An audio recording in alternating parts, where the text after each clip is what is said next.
गया था। क्यूरिंग में क्या किया जाता है, जैसे क्यूरिंग पढ़ा जाएगा।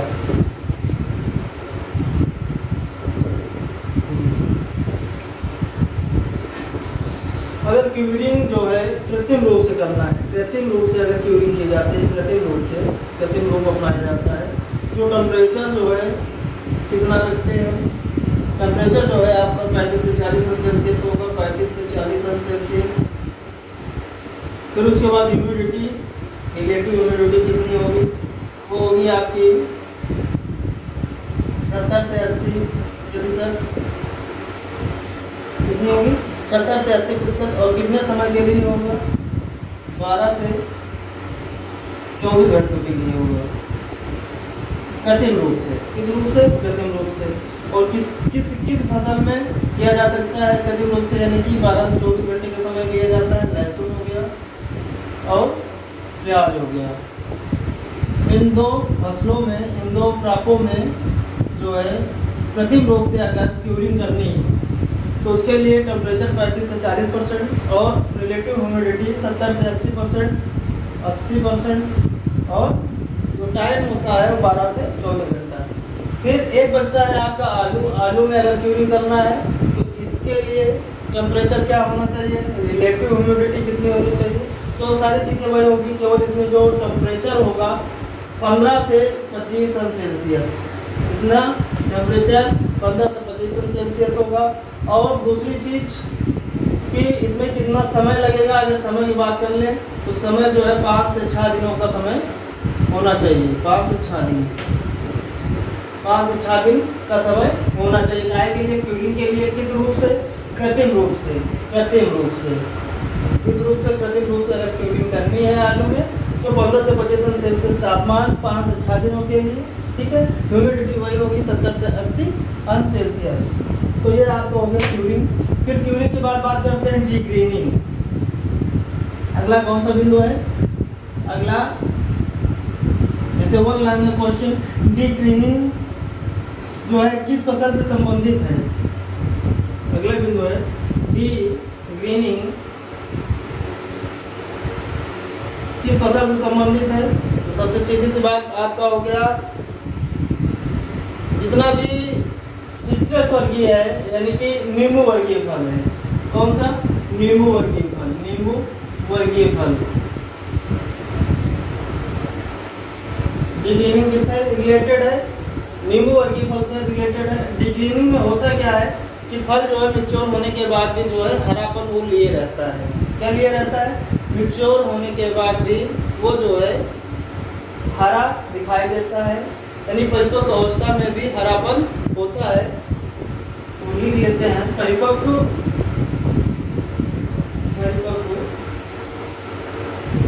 अवस्था में भी हरापन।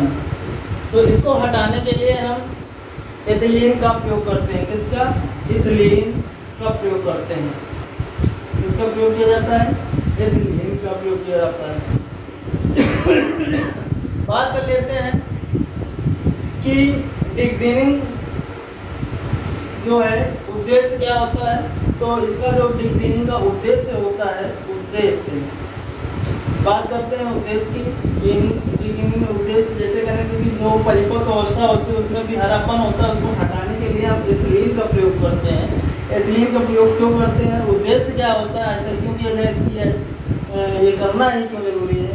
तो इससे करने से, एथिलीन का प्रयोग कर लेने से, एथिलीन का रसायन का प्रयोग कर लेने से होता क्या है, उस फल में जो है हरापन खत्म हो जाता है, हल्का पीला रंग हो जाता है, जिससे क्या होता है उत्पाद की जो है गुणवत्ता को बढ़ा देता है। गुणवत्ता को बढ़ाना, सीधा से बात क्या है, डीग्रेनिंग का उद्देश्य क्या होता है, गुणवत्ता को बढ़ाना। क्या होता है, गुणवत्ता को बढ़ाना होता है। क्या होता है, गुणवत्ता को बढ़ाना होता है, ठीक है। सीधी सी बात कि डीग्रेनिंग क्या है या किस फसल से संबंधित है, नींबू वर्गीय फलों से संबंधित है। क्या होता है, इसमें परिपक्व अवस्था में फल हरा रहता है, यानी फल मैच्योर भी हो जाता है, उसके बावजूद भी हरापन होता है, जिसके लिए हम क्या करते हैं, एथिलीन का प्रयोग करते हैं। उद्देश्य क्या होता है, गुणवत्ता को बढ़ाना होता है। क्लियर इतने का। फिर उसके बाद बात करते हैं प्री कूलिंग की। अगला बिंदु है प्री कूलिंग। प्री कूलिंग क्यों की जाती है? तो प्री कूलिंग जो है तुड़ाई के समय या ये कह लीजिए कि तुड़ाई के समय जो भी नमी का हरासमेंट होता है उसकी पूर्ति के लिए जो है हम प्री कूलिंग कार्य करते हैं। तो किस प्रकार की सब्जियों में या फलों में प्री कूलिंग की जाती है? प्री कूलिंग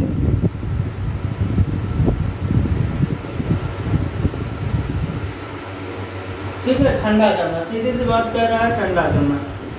जो ठंडा करना, सीधी सी बात अगर पूछा जाए उद्देश्य क्या होता है, तो ठंडा करना होता है।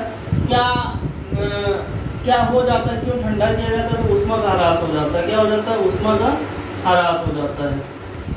उसकी पूर्ति करने के लिए क्या करते हैं हम? प्री कूलिंग करते हैं। तो ये हो गया आपका कोल्ड के अंतर्गत एक क्रिया ये भी होती है प्री कूलिंग। फिर उसके बाद हाइड्रो कूलिंग भी किया जाता है। क्या किया जाता है? हाइड्रो कूलिंग भी किया जाता है। हाइड्रो कूलिंग ये किस पे किया जाता है? जितनी भी आपकी हरीदार सब्जियां होती हैं, प्री कूलिंग हरी सब्जियां, हरी पत्ते वाली सब्जियां, हरी पत्ते वाली सब्जियों में हाइड्रो कूलिंग किया जाता है। हरी पत्ते वाली सब्जियों में क्या किया जाता है? प्री कूलिंग किया जाता है। ठीक है, और इसके लिए जो प्री कूलिंग किया जाता है इसमें यानी कि जो जल का प्रयोग किया जाता है उसका टेम्परेचर कितना होना चाहिए? 12 से 15 अंश सेल्सियस होना चाहिए। हरे पत्तियों को क्या करते हैं? 12 से 15 अंश सेल्सियस का जो पानी होगा जिसमें क्या उसको धुला जाएगा वो उसका टेम्परेचर कितना होना चाहिए? 12 से 15 अंश सेल्सियस। फिर उसके बाद अगला बिंदु पर बात करेंगे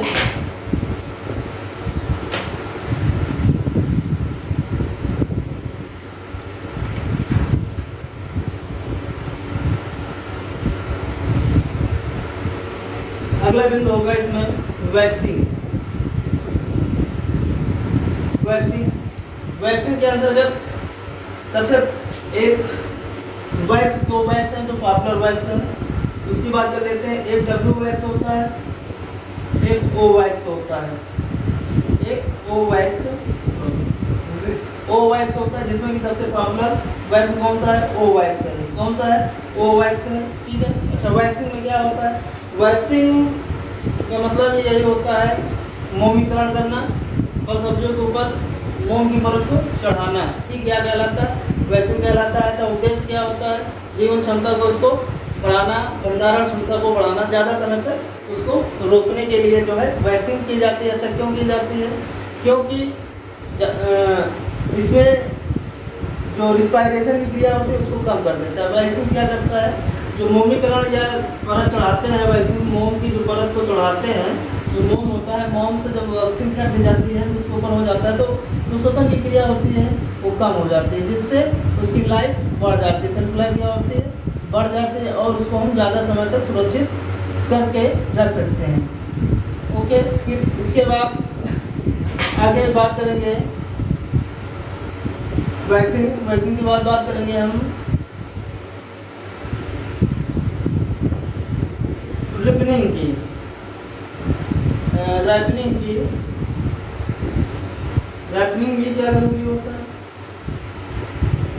कुछ ऐसे फल होते हैं जो कि हम मैच्योर कच्ची अवस्था में तोड़ लिए जाते हैं, मैच्योर हो जाते हैं लेकिन पकते नहीं हैं, यानी कच्चे में ही तोड़ लिया जाता है। तो उनके लिए हम यानी कि उनको पकाने के लिए हम रसायन का उपयोग करते हैं। जैसे कौन सा रसायन हो गया आपका? एथिलीन का उपयोग करते हैं। फलों को पकाने के लिए किसका उपयोग किया जाएगा? एथिलीन का उपयोग किया जाएगा। अगर बात कर ले रिपनिंग के लिए कौन सा रसायन उपयोग किया जाएगा, तो एथिलीन का उपयोग किया जाएगा। किसका उपयोग किया जाएगा? एथिलीन का उपयोग करेंगे। फिर उसके बाद पैकिंग करना, अगला बिंदु आता है पैकिंग। जैसे कि हम बता ही चुके हैं कि कागज पैकिंग क्यों की जाती है? देखो लाने ले जाने में सुविधा होती है। जब हमारा जो उत्पाद है अगर पैकिंग किया हुआ है तो कहने का मतलब फल खराब नहीं होगा, फल सब्जियाँ में दाग नहीं लगेगा, खरोच नहीं लगेगा, लाने ले जाने में सुविधा होगी, उसका मूल्य अच्छा मिलेगा, इसलिए हमें पैकिंग करनी चाहिए। फिर अगला बिंदु की बात करते हैं कि परिवहन मतलब ट्रांसपोर्ट जैसे कि हमको किसान के फार्म से मार्केट तक ले जाना है तो वहाँ पर हमें ट्रांसपोर्ट की आवश्यकता होगी। एक स्थान से दूसरे स्थान फल सब्जियों को ले जाने के लिए ट्रांसपोर्ट की आवश्यकता होती है। फिर उसके बाद भंडारण, स्टोरेज। अब स्टोरेज में बात करते हैं, कुछ इंपॉर्टेंट बातें हैं। स्टोरेज करने के लिए हमें किन किन बातों का ध्यान रखना चाहिए? तो 2 बातों का ध्यान रखना चाहिए। सबसे पहली बात तो टेम्परेचर क्या होना चाहिए, दूसरी चीज़ ह्यूमिडिटी क्या होनी चाहिए, और हाँ मुख्य रूप से 2 ही चीज़ें क्या क्या जरूरी होता है, तापमान और ह्यूमिडिटी, यानी कि तापमान और आर्द्रता, ये 2 चीज़ें जरूरी होता है। तो कुछ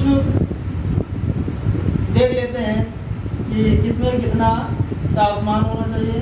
जैसे फल है तो उनमें कौन सा फल है, जैसे कुछ मुख्य प्राप्य हैं फलों की।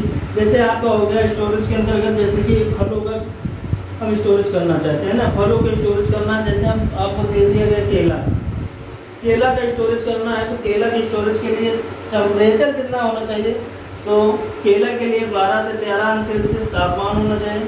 फिर बात करते हैं ह्यूमिडिटी कितनी होनी चाहिए, तो 80 से 85% ह्यूमिडिटी होनी चाहिए। कितनी होनी चाहिए? केला है, केला इम्पॉर्टेंट है, पूछा जा सकता है केले के भंडारण के लिए तापमान कितना होना चाहिए? 12 से 13। एग्जैक्ट 13 भी आ सकता है, 12 से 13 भी पूछा जा सकता है, ठीक है। तो कितना होना चाहिए? 12 से 13 से तापमान होना चाहिए, और 80 से 85 आर्द्रता होनी चाहिए, रिलेटिव ह्यूमिडिटी। फिर उसके बाद बात करते हैं अनानास व कटहल की। अनानास व कटहल, अनानास व कटहल में टेम्परेचर कितना होना चाहिए? 11 से 13 अंश सेल्सियस होना चाहिए। रिलेटिव ह्यूमिडिटी वही आपका 80 से 85% आपकी रिलेटिव ह्यूमिडिटी होनी चाहिए। फिर उसके बाद बात करते हैं आम, किसकी? आम की बात करते हैं। आम में तापमान कितना होना चाहिए? 9 से 10 अंश सेल्सियस होना चाहिए। कितना होना चाहिए? 9 से 10 या 8 से 9, 8 से 10 लिख लीजिए, 8 से 10 अंश सेल्सियस तापमान होना चाहिए आम के लिए। आम के लिए कितना तापमान होना चाहिए? 8 से 10 अंश सेल्सियस तापमान होना चाहिए। और कुछ मुख्य प्राप्य हैं, और मुख्य प्राप्य कौन कौन सी? जैसे कि हो गया आपका पपीता, क्या हो गया? पपीता। पपीता कितना होना चाहिए? पपीता के लिए जो यानी कि टेम्परेचर लगभग कितना होना चाहिए?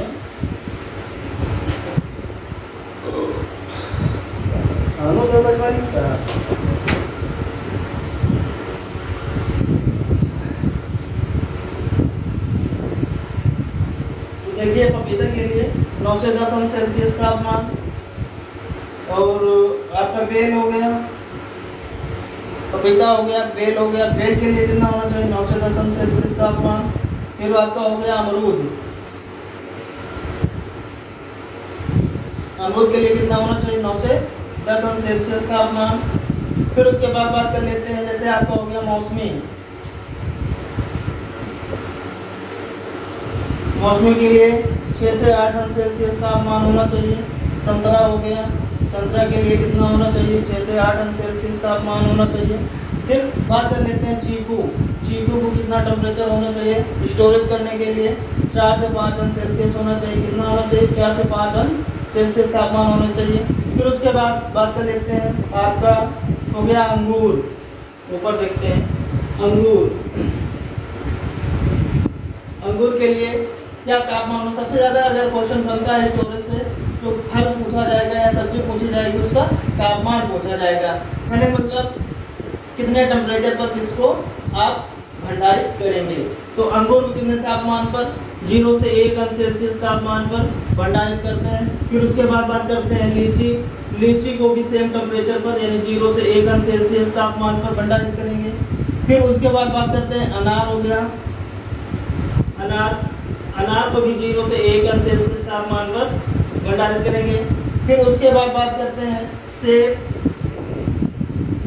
इसको भी 0 से 1 अंश सेल्सियस तापमान पर। फिर उसके बाद नाशपाती, इसको कितने अंश सेल्सियस तापमान पर?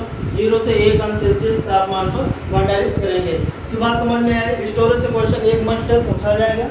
तो स्टोरेज के लिए 2 चीज़ें, ह्यूमिडिटी लगभग 70 से 80 सभी फलों में रखा ही जाता है। बात कर लेते हैं टेम्परेचर, टेम्परेचर से अधिकतर क्वेश्चन बनता है, ठीक है ना। तो टेम्परेचर कितना हो? जैसे केला पूछ लिया 12 से 13 अंश सेल्सियस, अनानास पूछ लिया या कटहल पूछ लिया 11 से 13, और आम 8 से 10 पपीता 9 से 10, बेर 9 से 10, अमरूद 9 से 10 अंश सेल्सियस, और अंगूर, लीची, अनार, सेब, नाशपाती, इन सब के लिए स्टोरेज टेम्परेचर कितना होना चाहिए? 0 से 1 अंश सेल्सियस तापमान होना चाहिए। तो ये तो हो गए कुछ फल जिनका जो स्टोरेज टेम्परेचर होता है कितना होता है वो हमने बता दिया। अब बात कर लेते हैं इसमें सब्जियों में।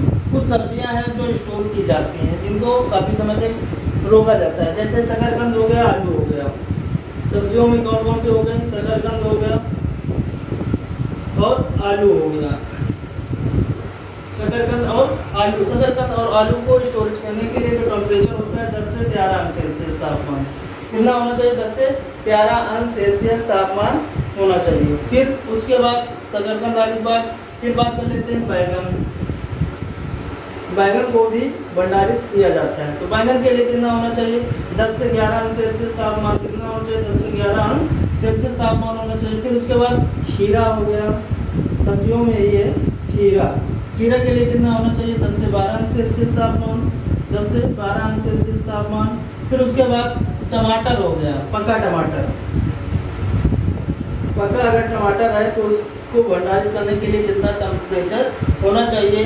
और टमाटर हो गया, जैसे पका टमाटर हो गया, मिर्च हो गई, तो इन दोनों के लिए लगभग कितना होना चाहिए? हरी मिर्च हो गई, पका टमाटर और हरी मिर्च के लिए तो टेम्परेचर होना चाहिए 7 से 8 अंश सेल्सियस होना चाहिए। कितना होना चाहिए? 7 से 8 अंश सेल्सियस तापमान होना चाहिए स्टोरेज करने के लिए। फिर उसके बाद जैसे गाजर हो गया, मूली हो गया, और लहसुन हो गया, प्याज हो गया, इन सब के लिए जो टेम्परेचर होना चाहिए कितना होना चाहिए? 0 अंश सेल्सियस होना चाहिए। जैसे कौन कौन सी द्रव्य हैं जिनका 0 अंश सेल्सियस होता है? तो गाजर हो गया, मूली हो गया, मटर हो गया, और आपका जितने भी कोलक्राफ्ट की सब्जियां हैं, कोलक्राफ्ट जितनी भी सब्जियां हैं उनको, और लहसुन हो गया, प्याज हो गया, इन सबको कितने अंश सेल्सियस पर? 0 अंश सेल्सियस तापमान पर स्टोरेज करते हैं। तो ये हो गया आपके स्टोरेज से कुछ जुड़ी बातें। ठीक,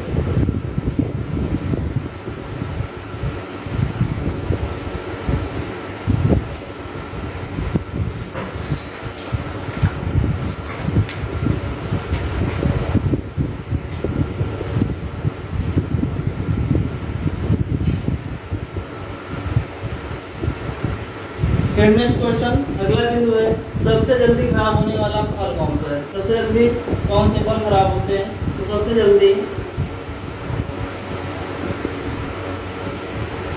खराब होने वाले फल तो कौन कौन से हैं? खराब होने वाले फल फालसा हो गया, कौन हो गया? आपका एक फालसा हो गया, स्ट्रॉबेरी हो गई,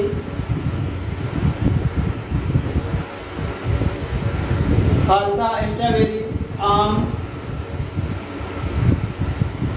और केला, जो अधिकतर पूछे जाते क्वेश्चन जल्दी खराब होने वाले। तो फालसा हो गया, स्ट्रॉबेरी हो गया, आम हो गया, केला हो गया। फिर सब्जियों में पूछा जाए जल्दी खराब जितनी भी हरे पत्ते वाली सब्जियां हैं, सब्जियों में अगर बात कर लें, सब्जियों में सबसे पहली बात हरी पत्तियों वाली सब्जियां जितनी भी हरी पत्तियों वाली सब्जी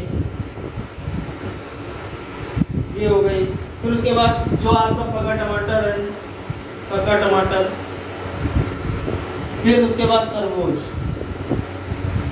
ये सब जो है जल्दी खराब होने वाली सब्जियां हैं। सब्जियों में हरी पत्तियों वाली सब्जी जल्दी खराब होती है, पका टमाटर हो गया और तरबूज हो गया, ये जल्दी खराब होते हैं। तो फलों में सबसे जल्दी खराब फालसा हो गया, स्ट्रॉबेरी हो गया, आम हो गया, केला हो गया, ये सब जल्दी से। और इसमें जो है हरी सब्जियों में आपकी पात गोभी, फूल गोभी भी जल्दी खराब हो जाती है, क्योंकि इसमें फूल गोभी और पात गोभी इनमें जो है सड़न वाली समस्या बहुत ज़्यादा पाई जाती है। इतनी बात क्लियर। उसके बाद बात करते हैं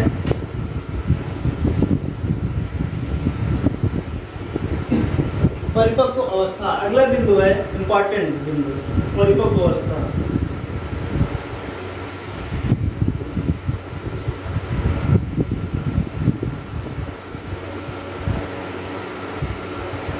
तो देखते हैं परिपक्व अवस्था यानी कहने मतलब मेच्योरिटी कब आती है, कैसे हम जानेंगे कि फलों में व सब्जियों में मेच्योरिटी स्टेज कब आती है। तो सबसे पहले हम बात कर लेते हैं फल सब्जियों में, किसी का भी ले लेते हैं। जैसे कि आपका हो गया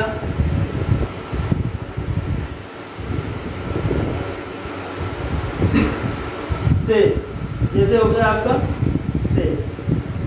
सेब कब जानेंगे, जब वो उसमें जो है सेब में क्या होता है, टी स्टेज आती है। सेब में क्या होता है, टी स्टेज आती है। लहसुन हो गया, लहसुन और प्याज। लहसुन प्याज में कब जानेंगे कि हमारा जो लहसुन और जो प्याज है वो मिच्योर यानी कि मिच्योरिटी पर आ चुका है। तो उसमें जो है जब पौधा बेंड नेक मुड़ जाता है, कहने मतलब जो जैसे ये प्याज है, प्याज का पेड़ है, ये इसमें निकली हुई है ये, ठीक है। जब ये एकदम ऐसे गिर जाते हैं, ये जो है इनकी जो शाखाएं हैं ये गिर जाती हैं, यहाँ से मुड़ जाता है, तो उसे बोलते हैं क्या, बेंड नेक। तो लहसुन प्याज में बेंड नेक की अवस्था कौन सी, बेंड नेक। ये अवस्था पर जो हम जान जाते हैं कि प्याज हमारा मैच्योर हो चुका है। फिर उसके बाद आपका आता है जो सबसे ज़्यादा पूछा जाने वाला आम पूछा जाता है। तो किस अवस्था पर, टपका अवस्था पर। टपका होता है इसका परिपक्वता वाला जो परिपक्वता अवस्था होती है, क्या होती है, टपका होती है। फिर उसके बाद जैसे कि आपका हो गया तरबूज।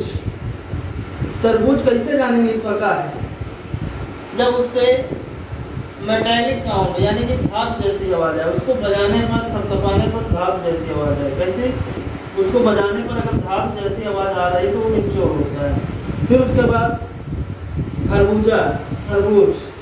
खरबूज में कैसे जानेंगे, तो खरबूज में नेटिंग स्टेज पाई जाती है। क्या पाई जाती है, नेटिंग स्टेज पाई जाती है। जाल जैसे अवस्था, जो फल हमारा परिपक्व हो जाएगा पूर्ण रूप से, उसमें जो है हमको जो है पूरे जो है नेटिंग जैसी, जैसे कोई फल है, ऐसे फल है, उसमें नेटिंग जैसी अवस्था पाई जाएगी, जाल जैसी, ऐसे ऐसे उसमें जाल जैसी अवस्था उसके ऊपर, फल के ऊपर पाई जाएगी, ठीक है।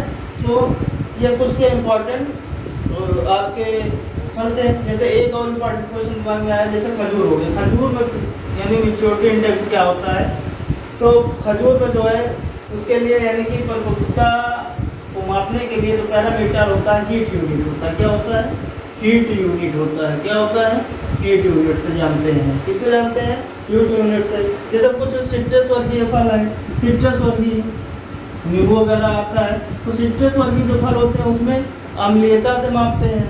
अम्लीयता, अम्लीयता से उसकी जो है मेच्योरिटी इंडेक्स को मापा जाता है, ठीक है। फिर उसके बाद और बात कर लेते हैं, जैसे कि सब्जियों में जैसे पात गोभी, क्या है, पात गोभी। सब्जियों में क्या है, पात गोभी। पात गोभी की जो मेच्योरिटी इंडेक्स किससे देखेंगे, कठोरता से देखा जाता है। किससे देखा जाता है, कठोरता से देखा जाता है, ठीक है। फिर केला, एक इम्पॉर्टेंट और रह गया है, केला। केला, केला में कैसे जानेंगे, सुन लीजिए, केला पूछा जा सकता है। केला हो गया, आम हो गया, ठीक है, पूछे जा सकते हैं। केला में क्या होता है, जब हम कच्चा केला होता है तो उसमें एंगल बने हुए होते हैं। क्या बने होते हैं, एंगल। जैसे कि केला कैसे बनता है, ऐसे होता है, ऐसे होता है, ऐसे ही कुछ आकृति होती है, थोड़ा कम बना पा रहे हैं, ठीक है, ऐसे टेढ़ा होता है। तो कहने मतलब जब केला जब कच्चा होता है तो उसमें जो एंगल, लाइनें, पार्टीशन होता है, कहने मतलब वो जो कोर धार होती है केले के छीमी में, वो चीज़ जो है जब मैच्योर हो जाता है, मैच्योरिटी, तो वो जो है डिसेबल हो जाते हैं। जो एंगल होते हैं, जो लाइनें होती हैं, उनकी जो है डिसेबल हो जाती है, अदृश्य हो जाती है, और वो गोल गोल हो जाता है। वो होता है उसका यानी डिसेबल एंगल हो जाता है। क्या हो जाता है, डिसेबल एंगल। जो कोण बनता है उसमें वो डिसेबल हो जाता है, अदृश्य हो जाता है। तब जानते हैं कि कहने मतलब हमारा केला मैच्योर हो चुका है, तब हमें उसकी हार्वेस्टिंग करनी चाहिए। तो ये कुछ महत्वपूर्ण थे आपके, यानी कि मैच्योरिटी इंडेक्स या मैच्योरिटी स्टेज के बिंदु थे जिसमें कि सेब का टी स्टेज पर करते हैं, लहसुन प्याज को बेंडिंग किया उसका पर करते हैं, आम को टपका और तरबूज को जैसे मेटलिक साउंड और खरबूजा को मीटिंग अवस्था, खजूर को हीट यूनिट पर जानते हैं उसकी परिपक्व अवस्था, सिट्रस को अम्लता पर जानते हैं, पात गोभी की कठोरता पर जानते हैं।